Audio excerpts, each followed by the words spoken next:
ঠিক করেছো, তোমার এই বোকা দাদাকে সবসময় মেরে মেরে ভয় দেখিয়ে রাখবে, নইলে কোনোদিন চালাক হয়ে গেলে না জমি জায়গা ঘর বাড়ির ভাগ চাইবে। তো সহজ। কাঁদছো কেন? তোমাকে কে মেরেছে? আমার ভাই। আরে বোকা মানুষ পেয়ে কিভাবে মেরেছে? কই চলো তো দেখি। না আমি যাবো না ভাই, আবার মারবে। কিছু হবে না, তুমি চলো দেখি। ওঠো।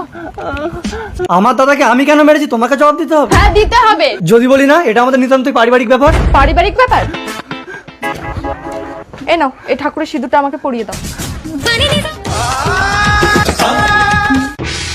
এইবার তো আমি পরিবারের মধ্যে, আজ থেকে আমি এই বাড়ির বউ। আচ্ছা তুমি যে ওকে বিয়ে করলে থাকবে কোথায়? কেন? এই বাড়িতেই। এ বাড়ি আমার। তোমার বাবার বাড়ি তোমার একার হবে কেন? এ বাড়ি বাবা মরার আগে আমার নামে করে দিয়ে গেছে।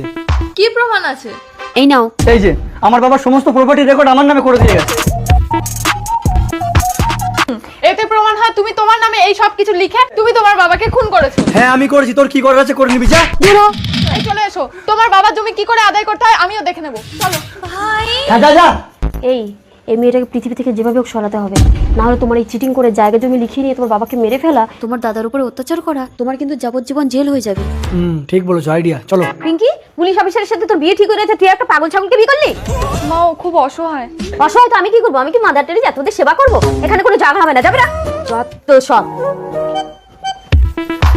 অ্যাক্টিংটা একদম ঠিক করেছেন, এদেরকে বাড়িতে ঢুকতে দেবেন না, আমরা এসে আরো টাকা দিয়ে যাবো আপনাকে। এই চলো আসি, আমার দাদাটাকে মেরে দিতে হবে। এই ভাঙা ঘরে থেকে তোমার অধিকারের লড়াই করব। পিঙ্কি, আমরা কি এই ভাঙা ঘরে থাকবো? হ্যাঁ আমার না খুব খিদে পেয়েছে। ঠিক আছে, তুমি বসো, আমি দোকান থেকে কিছু খাবার কিনে আনি। रुको जरा। কবিতা, ওই ভাঙা ঘরটা ওরা ঢুকেছে, যাও যাও। হ্যাঁ হ্যাঁ যাচ্ছি। ভাসুর, তুমি কিছু খাওনি? না। দাদা বিজয়, বিজয়, বিজয়। সম্পত্তি লোভে প্রথমে তুমি তোমার বাবাকে খুন করেছো, তারপর তোমার দাদাকে। কে বলেছে? আমি। চলো তোমাদের দুজনে যাবজ্জীবন জেল। অফিসারি না, এনাকে ধরুন। আরে যে সম্পত্তির জন্য এত কিছু করলাম সে কে ভোগ করবে? অফিসার বললেন তোমার দাদার স্ত্রী। আমি তোমাকে বলেছিলাম আমাকে বিয়ে করতে, কিন্তু তুমি আমাকে করোনি। তবে বিধবা বিবাহ যদি অপরাধ না হয়, তোমার জন্য আমি আছি।